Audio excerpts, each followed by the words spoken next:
Good morning student. मैं Renu Upadhyay, UP software private limited, Bareilly महानगर।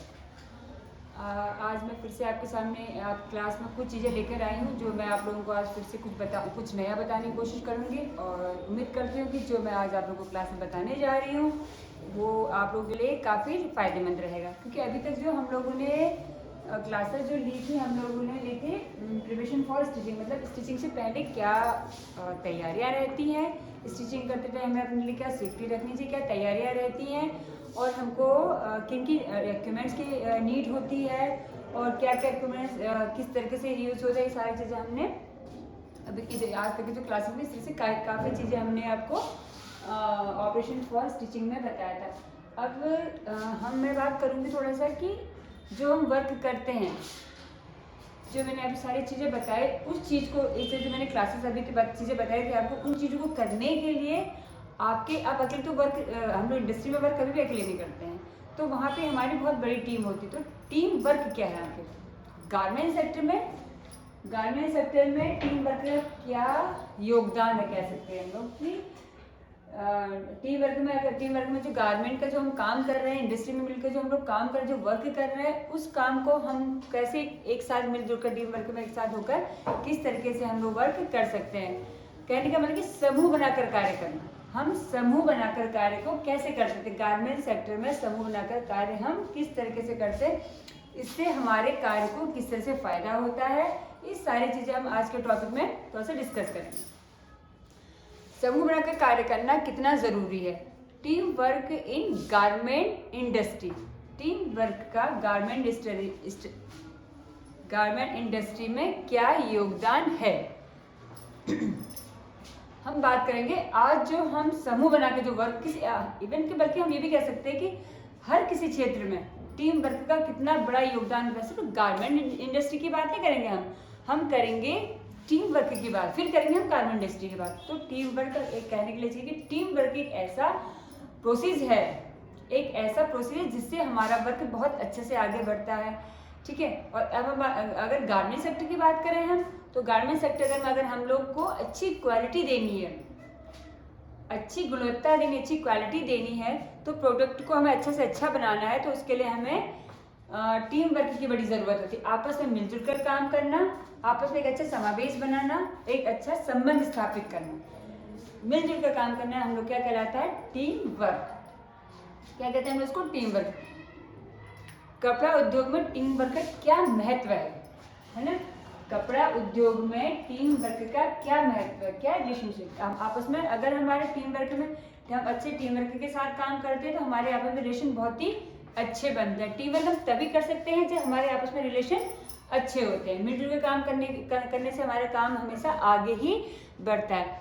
कपड़ा उद्योग में टीम वर्क का क्या महत्व है, कपड़ा उद्योग में टीम वर्क का क्या महत्व है, हम लोग क्या उसका बेनिफिट है, जिसको हम कह सकते हैं, इससे क्या बेनिफिट्स हो सकते हैं।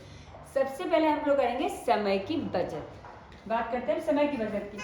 अगर हम मिलजुल कर वर्क करते हैं, मिलजुल कर काम करते हैं, कंपनी में हम लोग मिलजुल कर जब कार्य कर रहे होते हैं, वो कार्य हमारा समय से पूरा हो जाता है, कंप्लीट हो जाता है। मैंने पिछली क्लास में भी इसके बारे में आपको काफ़ी चीज़ें बताई थी, मैं फिर से आपको ये चीज़ें बताना चाह रही थी कि समय क्या होता है। टीम वर्क में वर्क करने से समय की सबसे बड़ी बात है कि समय की बचत। आप सोचिए कि एक बंदा अगर आपने कंपनी में, फैक्ट्री में, मैंने आपको कई बार बताया कि कई यूनिट्स होती हैं, है ना, इसमें कई सारी यूनिट्स होती है। उस यूनिट्स के अंतर्गत हम काम कर सकते हैं, जैसे कि सिलाई का एक हो गया आपका, सबसे पहले की जो यूनिट है आपकी जो आप होती है आपकी ड्राफ्टिंग की, है ना, ड्राफ्टिंग की, और फिर पैटर्न बनाने की, फिर होती है आपकी इस तरीके से पैटर्न बनाने के बाद हम लोग आते हैं आपकी कटिंग में, कटिंग के बाद आते हैं स्टिचिंग में। तो स्टिचिंग में भी सिर्फ ऐसा नहीं कि एक कपड़े को बनाने के लिए एक बंदे को बैठा लिया हमने, एक वर्कर को, एक कारीगर को बैठा दिया और उसने उस काम को कंप्लीट किया, नहीं, ये भी टीम मिलजुल कर काम करती है, आपस में समावेश बनाकर काम करती है, ताकि उनका वर्क जल्दी से हो जाए। तो एक कपड़े को कंप्लीट करने के लिए, एक गारमेंट्स को कंप्लीट करने के लिए हम कई लोग मिलजुल कर काम करते हैं। जैसे कि हमने एक सूट बनाना हो, चाहे एक ब्लाउज बनाना हो, चाहे एक ट्राउजर बनाना हो, तो उसके जितने भी कंपोनेंट्स होते हैं, उसके अलग अलग जो पार्ट होते हैं गारमेंट्स के, जो गारमेंट्स के अलग पार्ट होते हैं, वो सब अलग अलग लोग मिलजुल कर बनाते हैं। इस तरीके से हमारा एक गारमेंट जब रेडी होता है तो जल्दी रेडी होता है, और उसकी धीरे धीरे सिलाई है, पैकिंग है, फिनिशिंग है, प्रेसिंग है, लेबलिंग है, ये सारी चीज़ें करने के लिए हम लोगों को समय जो मिलता है उसमें अगर मिलजुल कर हम काम करते हैं तो हमारे समय की बचत होती है, जिससे कि हमारा काम अच्छे से हो जाता है। दूसरा, बेहतर गुणवत्ता, अच्छी गुड क्वालिटी कह सकते हैं जिसको हम, यानी कि गुड क्वालिटी, यानी कि हम जो प्रोडक्ट तैयार कर रहे हैं, हम जो प्रोडक्ट रेडी कर रहे हैं उसकी गुणवत्ता से क्वालिटी अच्छी होगी। आप एक चीज़ सोच के देखिए, अगर हम कोई वर्क, कोई चीज़ हम बना रहे हैं, कोई भी कंपनी में कहीं भी कोई काम कर रहे हैं, ठीक है, उस काम को करने के लिए हम अगर एक बंदा काम कर रहा है तो वही तो समय ज़्यादा लगेगा। दूसरी चीज़, अगर एक ही चीज़ को एक की बजाय एक काम में ज़्यादा दिमाग यूज़ हो रहे होंगे, है ना, एक काम को बनाने के लिए ज़्यादा लोगों का दिमाग यूज़ हो रहा होगा, तो स्वाभाविक सी बात है उसकी गुणवत्ता बढ़ती ही जाएगी, उसमें कुछ नया नया कर आएगा, है ना, कुछ ना कुछ नया आएगा उसमें, और अच्छा उसकी गुणवत्ता बढ़ेगी। हर बंदा अपने माइंड से कुछ सर्च करेगा, कुछ सोच विचार करके आपको बताएगा कि इसमें हम ऐसा कुछ और बेहतर किस तरह से बना सकते हैं। फिर इस तरह से धीरे धीरे करके सारे लोग अपना माइंड एक प्रोडक्ट के लिए अगर यूज़ करेंगे तो थोड़ा सबका माइंड लगकर उसमें कुछ ना कुछ बेहतर बन जाएगा, उसकी गुणवत्ता, उसकी क्वालिटियाँ बढ़ती जाएंगी। तो इस तरीके से हम अपने गारमेंट्स की क्वालिटी को बढ़ा सकते हैं। और दूसरी चीज़, हम कोई प्रोडक्ट बनाते हैं, प्रोडक्ट को बनाते समय कई समस्याएं, कई प्रॉब्लम भी फेस करनी पड़ती हैं, कई रिजेक्शन भी आते हैं। तो उस रिजेक्शन को हम कैसे पूरा कर सकते हैं कि अगर मेरे से कोई काम खराब हुआ है, जो प्रोडक्ट में कोई दिक्कत आ गई चीज़ में, तो दूसरा बंदा आके आपसे कह सकता है, और लोग बंदे आपसे आके कह सकते हैं ये काम को इस तरह से नहीं, इस तरह से। तो समस्या का समाधान भी, जो प्रॉब्लम्स को हमको फेस करना पड़ता है, कुछ दिक्कतें जो आती हैं, तो वो भी हम टीम वर्क में कार्य करने से समस्या का समाधान भी जल्दी हो जाता है। इस तरीके से हमारा एक चीज़ों से, इस तरह से टीम वर्क करने से एक ये भी फायदा है। और जो कार्यभार का जो लोड है, जो प्रेशर होता है, वो अगर सब लोग मिलजुल अगर एक बंदा अकेला कार्य करेगा तो उसके ऊपर कार्य का प्रेशर अकेले होगा, उसको ये जो प्रेशर होगा, प्रेशर करके कोई भी काम अच्छे से नहीं होता है। तो आप टेंशन मुक्त, प्रेशर मुक्त रहने के लिए आपका टीम वर्क में कार्य करना गारमेंट फैक्ट्री इंडस्ट्री में बहुत फायदेमंद है, बहुत ही आप लोगों के लिए, हम सब लोगों के लिए बहुत ही फायदेमंद है। तो अगर हमारे दिमाग में बहुत ही टेंशन, बहुत ही प्रेशर होता है तो वो काम हमसे खराब होने की भी डर रहता है। इसलिए क्या कहते हैं, अगर हमारे ऊपर कार्यभार कम है, जब बहुत से लोग मिलकर टीम में रहकर अगर हम कार्य करते हैं, टीम में अगर हम सब लोग मिलजुल कर कार्य करते हैं तो हम पे कार्य का प्रेशर कम होता है, कार्य लोड कम होता है। इसलिए कहीं भी बड़ी बड़ी कंपनियों में डिपार्टमेंट अलग अलग कर दिए गए, ताकि टीम बना दी गई है कि आप लोगों को, हर टीम को अपना वर्क समझा दिया गया है कि आपका ये काम है, आपका ये काम है। हर टीम का अलग अलग कार्य होता है। तो वो जो टीम कार्य करती है, मंथ के लास्ट में सारे जो वर्कर का अपना काम होता है, सब लोग मिलजुल के जो काम किए होते हैं उसका निचोड़ निकल कर सामने आता है कि कितना प्रॉफिट, टीम वर्क करने से कितना प्रॉफिट हुआ, क्वालिटी में कितना फायदा आया, आपके कितनी आपने अच्छी क्वालिटी दी है, ये आपके सामने टीम वर्क में काम करने से सामने आपका रिजल्ट आता है। इस तरीके से हम लोगों को एक दूसरे के साथ मिलजुल कर कार्य को करना चाहिए। और दूसरी चीज़ है कि कंपनी में एक साथ कार्य करने से एक दूसरों का समावेश बनाना बहुत जरूरी है। कहने का मतलब है कि कंपनी में जब हम लोग काम कर रहे हैं तो टीम में मिलजुल कर काम करें, वो चीज़ ठीक है, लेकिन साथ ही में एक चीज़ का ध्यान देना बहुत ज़रूरी है।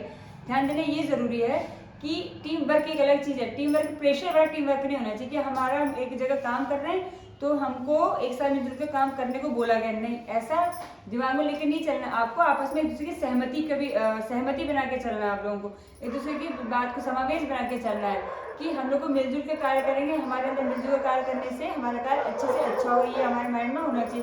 क्योंकि जो कार्य कंपनियों में, जो आपके गारमेंट सेक्टर में जो कार्य होता है, वायर्स के द्वारा एक पर्टिकुलर टाइम मिला हुआ होता है जिसके अंतर्गत हमें काम को पूरा करना होता है। वो कब पूरा होगा, जब आपके बीच में द्वेष भावना, टीम वर्क में कार्य करते हैं आपके बीच में द्वेष भावना नहीं होनी चाहिए। अगर आपके अंदर द्वेष भावना होगी तो वो टीम वर्क नहीं कहलाएगा। साथ में काम करने से कोई भी फायदा नहीं होगा, क्योंकि इससे और भी नुकसान सामने आ रहे होंगे।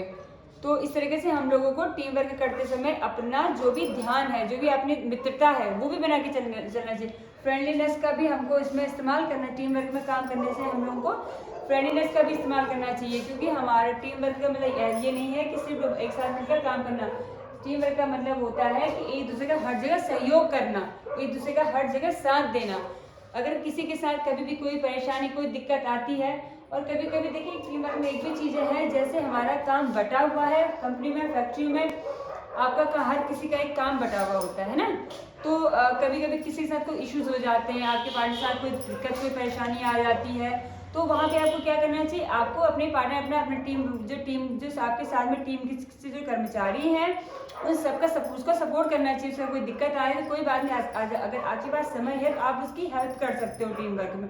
उसकी जगह आप कह सकते हो कि मैं तुम्हारा काम पूरा कर सकता हूँ। तो टीम वर्क का एक फायदा ये भी है कि जब मुश्किलें आती, परेशानी आती हैं, समावेश अच्छा होता है आपस में, तो मिलजुल कर कार्य करने से एक दूसरे की हेल्प भी हो जाती है, जिससे हम लोग एक दूसरे की हेल्प करने से हमारा काम अच्छे से अच्छा हो जाता है। हमारे जो गारमेंट्स कंपनियों का जो प्रोसेसिंग है, जो मेन मुद्दा है, जो मेन उद्देश्य, जो मेन लक्ष्य है कि हम अपनी मार्केट में अपना प्रोडक्ट अच्छे से अच्छा दें, अच्छे से वर्क दें, तो इस तरह से कंप्लीट हो सकता है। और दूसरी चीज़ ये भी है कि जब हम कहीं पे रहकर काम करते हैं, अच्छे से काम करते हैं, तो वहाँ पे हमको माहौल को बहुत, टीम वर्क में काम करते हैं, माहौल को बहुत शांत बना के रखना है, लड़ाई झगड़ा नहीं करना है। लड़ाई झगड़ा करने से हमारे काम खराब होते हैं, हमारा जो वर्क हो रहा था उसमें भी काफ़ी इफेक्ट पड़ता है। तो हम लोगों को वहाँ पे शांत माहौल बनाकर अपना अपना वर्क करना चाहिए। जहाँ पे हमें एक दूसरे की मदद की जरूरत पड़ती है, तुरंत हमें दूसरे की मदद करनी चाहिए, क्योंकि कहीं पे भी कोई ऐसा नहीं है कि जहाँ पे हम हमारी लाइफ में कोई हमारे वर्क में किसी चीज़ में कोई इश्यूज ना आए। आपने सुना होगा, एक हम मैं टीम वर्क का छोटा सा उदाहरण देना चाहूँगी।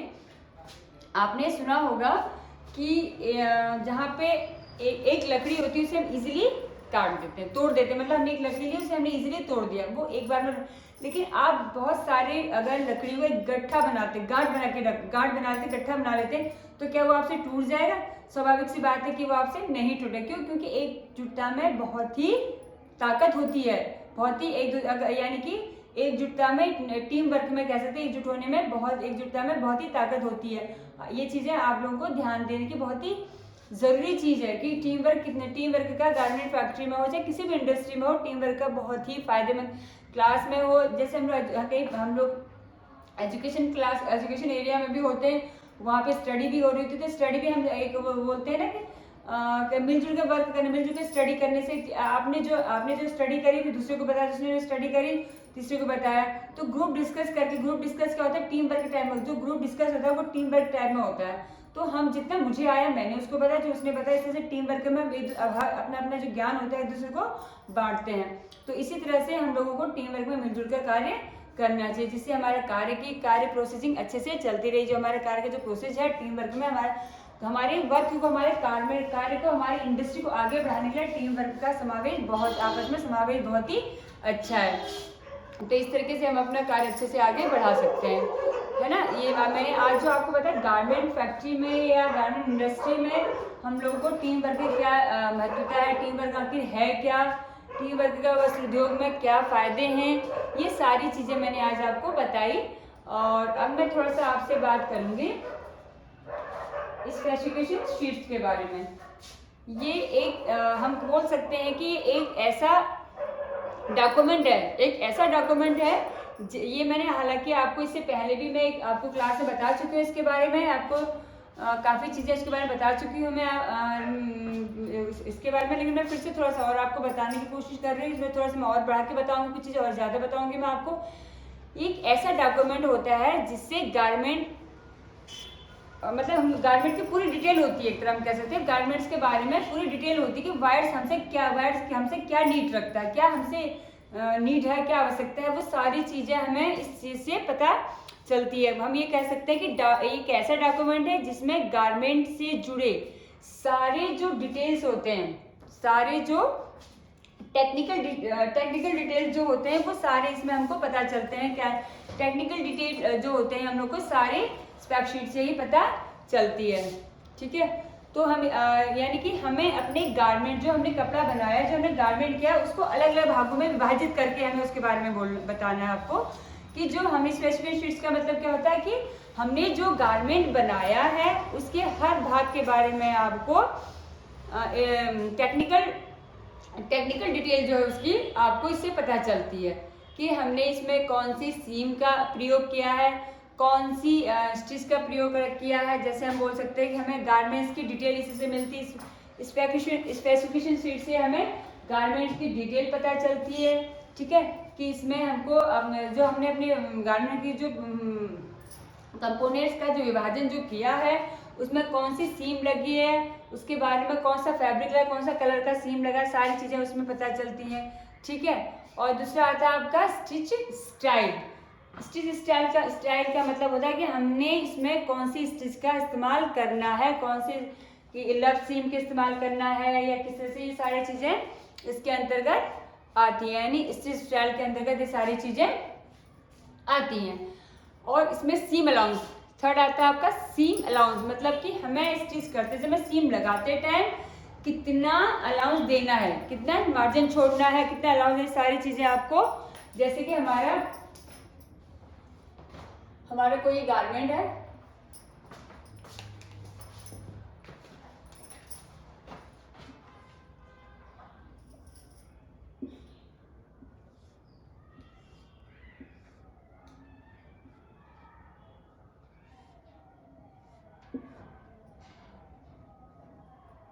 जैसे कि आपका ये मेरा सूट का कह सकते हैं, हम ड्राफ्टिंग कर रहे हैं, जैसे मान लीजिए सूट है ये, ठीक है, इसमें हमें सीम अलाउंस कितनी देनी है, इसमें सीम अलाउंस कितनी देनी है, ये भी डिटेल हमारी स्पेसिफिकेशन शीट में होता है।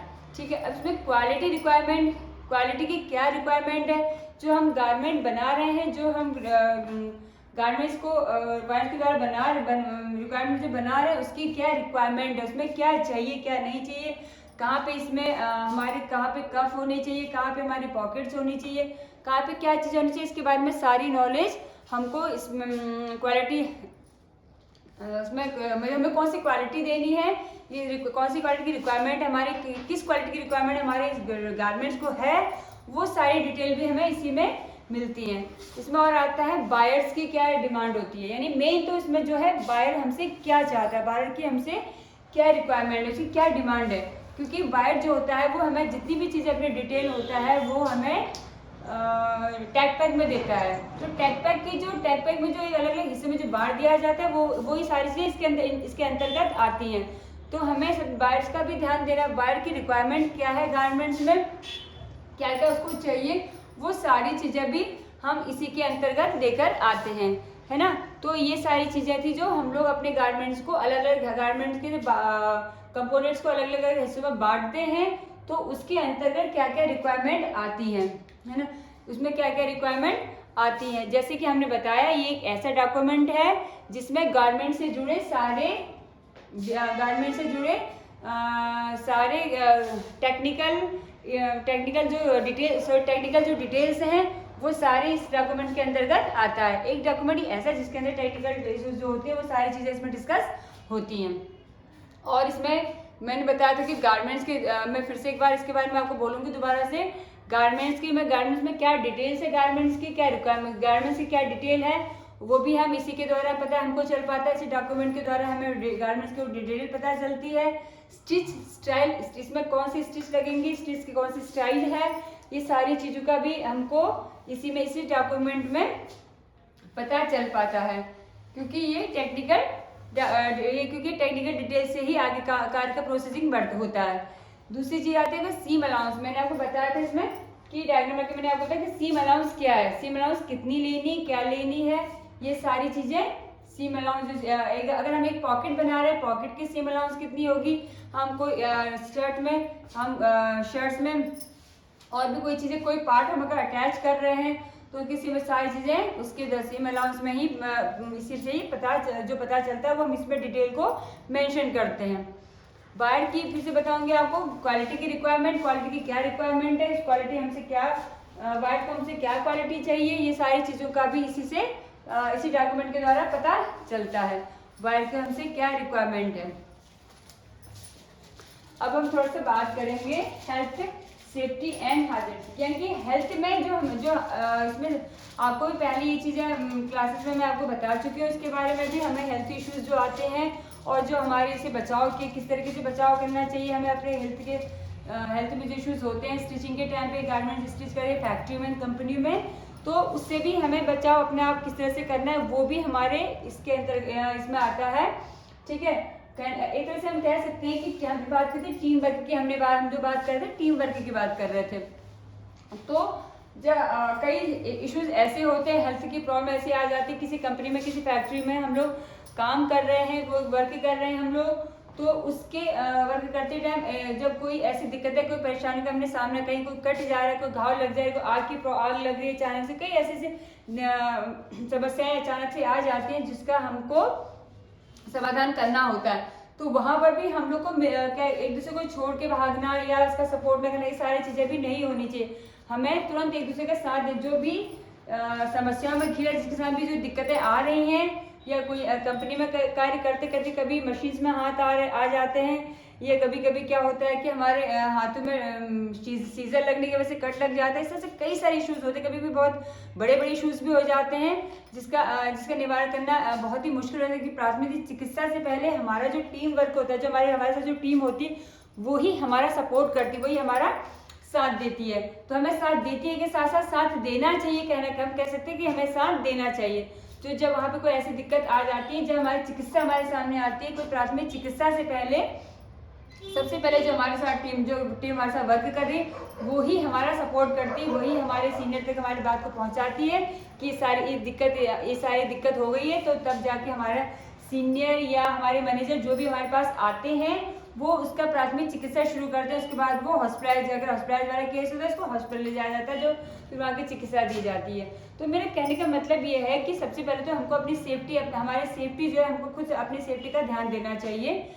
जो दिक्कतें हम कैसे आती है, मशीन चलाते समय कई दिक्कतें आ जाती है, मशीन चलाते समय कई ऐसी प्रॉब्लम, तो इस तरीके से फिर हमें इस तरीके से हम लोगों को मशीन के अंदर या मशीन के आसपास जो भी सावधानियां उसे मैं कुछ हैजार्ड के बारे में आपको बताना चाहूँगी, कुछ चीज़ें बताना चाहूँगी हैजार्ड जिससे जो हम लोगों के लिए काफ़ी नुकसानदायक होती है। कि जैसे इलेक्ट्रिक हैजार्ड, इसमें इलेक्ट्रिक हैजार्ड बहुत ही डेंजरस होती हैं।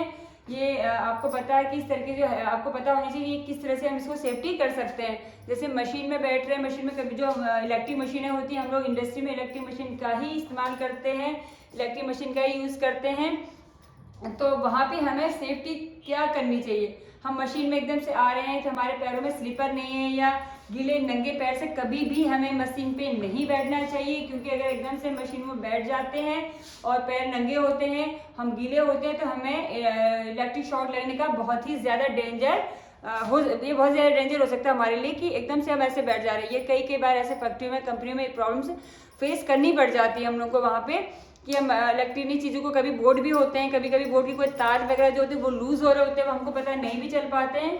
तो उसमें भी हम लोगों को क्या करना है, उसमें भी हमको इस बात अगर हाँ सबसे बड़ी बात कि जब हम मशीन में बैठ रहे हो पैर में स्लीपर शूज पहन के ही बैठे, और जब बैठे तो वायर वगैरह अच्छे से चेक कर लेनी चाहिए कि कहीं पे कोई वायर, कहीं कोई तार है, खुला तो नहीं है या नंगा तो नहीं है। वो चीज़ें अगर ऐसी होती हैं तो वहाँ पे शॉक लगने का बहुत बड़ा हेडेक होता है, बहुत बड़ा टेंशन होता है ये। तो हमको मशीन में बैठने से पहले अपने आसपास सारी चीज़ें चेक कर लेनी चाहिए कि हम लोग का कोई इलेक्ट्रिक शॉर्ट या इलेक्ट्रिक प्रॉब्लम ना, बोर्ड चेक कर लो, वायर चेक कर लो, और मशीन को चेक कर लो अच्छे से। तो इलेक्ट्रिक चीज़ों का भी, ये इलेक्ट्रिक हैजार्ड जो है उसका भी ध्यान हमें रखना चाहिए।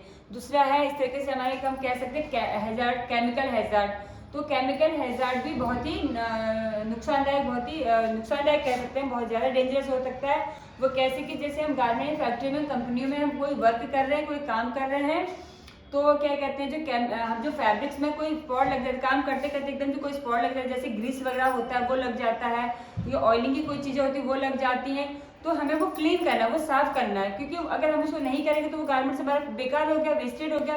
तो हम ऐसा तो नहीं कर सकते, क्योंकि कंपनी में इतना सारा वर्क हो रहा है, तो वर्क को करते टाइम कितनी सारी परेशानियां फेस करनी पड़ती है। कोई केमिकल वगैरह का हम उसको कोई रिस्क लेने के, केमिकल हैजार्ड से भी हम बचाव कर सकते हैं। वो कैसे बचाव कर सकते हैं कि जब भी कोई मैंने बताया कि जो गारमेंट्स में कपड़ों में कुछ ऐसा दाग लग जाता है तो हम उसमें कुछ केमिकल का यूज़ करते हैं, जो केमिकल का यूज़ करने से हमारा वो कपड़ा साफ हो जाता है। जब हम उसका यूज़ करते हैं तो हम चश्मे लगा के करना चाहिए, हमें बिना चश्मे लगाए नहीं करना चाहिए, क्योंकि वो तो केमिकल ही है, किसी भी तरह से ज़्यादा सा डिस्टर्बेंस होने से या कुछ होने से एकदम से आपके फेस में पड़ जाए, आपके आँख में पड़ जाए, तो वो आपके लिए बहुत ज़्यादा नुकसानदायक हो रहा है, जो कि जिस तरह से हमारे बॉडी को ये भी बहुत नुकसान कर सकता है, हमारी आँखों पर इफेक्ट पड़ सकता है। तो ये था हमारा केमिकल हैज़ार्ड, जिससे हमें बचाव के लिए इससे भी हमें बचाव अच्छे से करना चाहिए।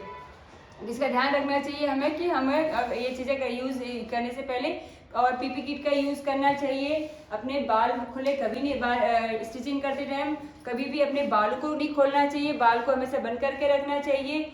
साड़ी पे अगर हम पहने हुए हों या दुपट्टा पहने हुए हों तो हमें अपने कपड़े को नट बैंड बांध के रखना चाहिए। ये भी हैज़ार्ड है, खतरे की ही एक वो है एकदम। कभी जो हम फैक्ट्री में कंपनी में काम करते हैं तो कभी एकदम से आग लग जाती है, ये इसमें तो हमें उसका भी पता होना चाहिए कि अगर कहीं पे आग लग गई हो, कुछ ऐसा हो गया, फायर वगैरह की कोई दिक्कतें हो रही हो, तो हमें अपना बचाव कैसे करना चाहिए, खुद को कैसे सेफ्टी करनी चाहिए। एक जो एरो बने होते हैं, जो उसके चिन्ह बने होते हैं कि हमको ये सारी चीज़ें, उसका भी हमें नॉलेज होना चाहिए। सारी फैक्ट्रियों में हर हैज़ार्ड का कोई ना कोई चिन्ह बने होते हैं, जिससे कि हमें एक मार्क बने होते हैं, जिससे कि हमें पता होना चाहिए कि इसका मतलब क्या है। जब आग लग रही, फायर कुछ ऐसा दिक्कतें आपके सामने आ रही है, फेस आपको करना पड़ रहा है, तो उसका भी आपको नॉलेज होना चाहिए। और किस तरह से भागना है, कहाँ से भागना है, आपको दरवाजे से भागना है, इधर से भागना है, सारी चीज़ों का पता। हम जब कंपनी कभी फैक्ट्री में जॉब कर रहे हैं तो अपने एरिया के आसपास के वातावरण को अच्छे से समझ लेना चाहिए, किधर का वातावरण डेंजरस है और किधर का वातावरण सामानुकूल है। जहाँ पे आपको लग रहा है कि सामानुकूल है, तो आप वहाँ का एरिया को यूज़ कर सकते हो। जो डेंजरस एरिया होता है, जो ज़्यादा ही डेंजर एरिया होता है, वहाँ पे मार्क भी करे होते हैं, तो हमको उस साइड नहीं जाना चाहिए। इस तरीके से हम अपने हेल्थ सेफ्टी भी कर सकते हैं। तो थोड़ा सा मैं और आपको बताना चाहूँगी, जो मैंने अभी आपको बताया कि स्टार्टिंग से कुछ चीज़ें, छोटी चीज़ें जो है मैं आपको बताना चाहूँगी। स्टार्टिंग से थोड़ा सा रिविज़न करती हूँ मैं आप लोगों का। तो हमने पढ़ा था शुरुआत में टीम वर्क, गारमेंट सेक्टर में टीम वर्क का क्या महत्व है, इसे हम टीम वर्क में काम करने से हमारे क्या